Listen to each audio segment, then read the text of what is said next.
So some might argue that, like, if you already have the website, if you're already doing events, if you're already, the brand is out there, like, and that you have proof of that, then, like, even if somebody does try to come for you, like, you're good. So what's the point of a trademark? You're good if you have tens of thousands of dollars to litigate that in court. Mm-hmm. That's the issue. Okay. It's not a matter of, do I have the time to argue this? Do I have the evidentiary proof to prove it?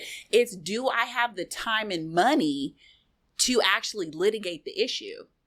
Right. Because, for example, I very early on in my career, I worked with a client who was receiving cease and desist letters from Louis Vuitton because he was a designer and he thought that it was okay to use their logo and fabrics on different items that he was making. And his perspective was, everyone does this on social media. So many fashion designers take like similar looks or patterns and they try and do like spoofs. Why is this a big issue? The issue is that they own it. And so regardless of if you're trying to say like, well, this particular design, they don't even do. Like, so what's the big issue? This shouldn't be infringement. It is. And if he wanted to fight it, he could have. And I gave him the, quote unquote percentages of success. But off the top and on average, on a low end, it was going to cost over 30 grand to just start litigation. Mm-hmm. And you got to think, these larger luxury brands, they have whole budgets to bankrupt small businesses.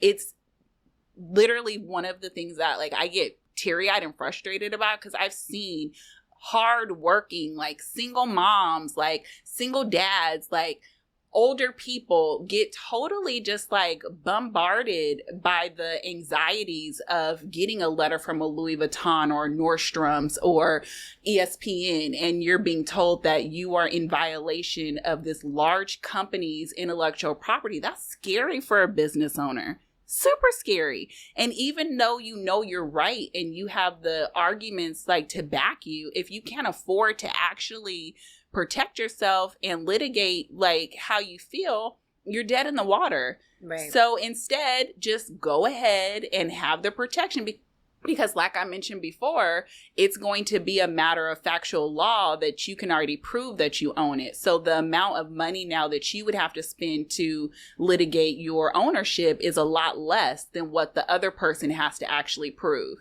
Got it. Okay. I know that was a little long-winded. Yeah. No, I get what you're saying, and this is helpful. So let's circle back. So banking on Cultura, we were going for the trademark, and you advised me to kind of go into one particular category. And this is why it's important for you to, like, I believe, not to do, like, LegalZoom, because there's tons of ways for you to get trademarks. There is. Right? There is. But in my experience, I was like, I got tons and tons of questions, and I need somebody who's gonna like break this down and almost like handhold me through this process, which is exactly what you did. Like I was like, mira, what does this mean? Should I not go this way? Should I not go that way? Which is like really helpful versus kind of just being thrown in with like a subgroup of people to do it. But so we decided to go after like an entertainment category was called. So when we originally spoke, the lanes kind of that you were, and I hope I don't give anything away. I know, I'm kind of like, damn, should I be saying this? No. I know and try to go how to do this. I know how to do this. First of all, what you don't want is me on your back. Okay, don't play. Ooh, I'm like a pit bull in skirt. I do not play about my clients. Okay. Now I done lost my train of thought because you was about to bring. We went after one category, and then we're gonna build other categories. Yes. So when we originally talked, I'm really big on. I want to know your vision, and that's what you don't get with going through like a LegalZoom. Because when I ask what's your 5-year vision, I'm asking because I want to listen to the nuances of what you potentially may need protection for. So when we originally talked, you were so excited about the podcast, but you also were going to potentially have other trainings, workshops, live events. We even talked about potential merchandise. Well, all of those would be separate categories. But if you need the actual podcast before you can kick off the events, before you can go live with your products and your collections, you got to start with the main thing. So what do? We started with, let's make sure that the podcast name is protected. And then as we grow and we make sure that this has legs, we'll add the other classifications. Yeah, which I think is really great advice, because I know for me, the way I usually work is I'm like, let's just do everything. So I don't have to worry about it later. But when you get into like strategic wise, like what makes the most sense, and also expense wise, what makes the most sense, you tend to retreat and think about like, okay, hold on a second.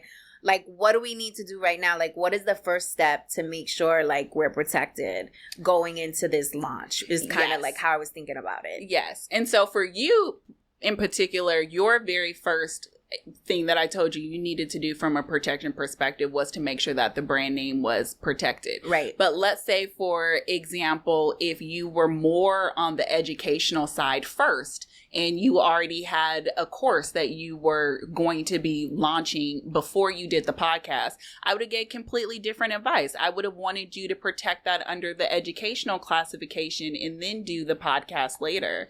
Right. So I always tell people, like, there's no one size fits all for how you should move with your protection, because if you are in fashion, it's going to be a different process. If you are in entertainment, it's a different, like, you're still going to do all of the same things, but your order of priority is just a little bit differently. And then major facts on this, you could potentially change your mind completely about the other 6 categories you wanted to start in a year because you realize that this is the bread and butter of what your audience really wants. So I tell people, don't get too big for your britches. Let's start with the main thing, and then as you grow, we'll add on the side dishes. Yeah, which makes a lot of sense. So before we get into cost, because I know people are literally like listening to this and they're like, okay, when are we going to talk about how much is this going to cost me?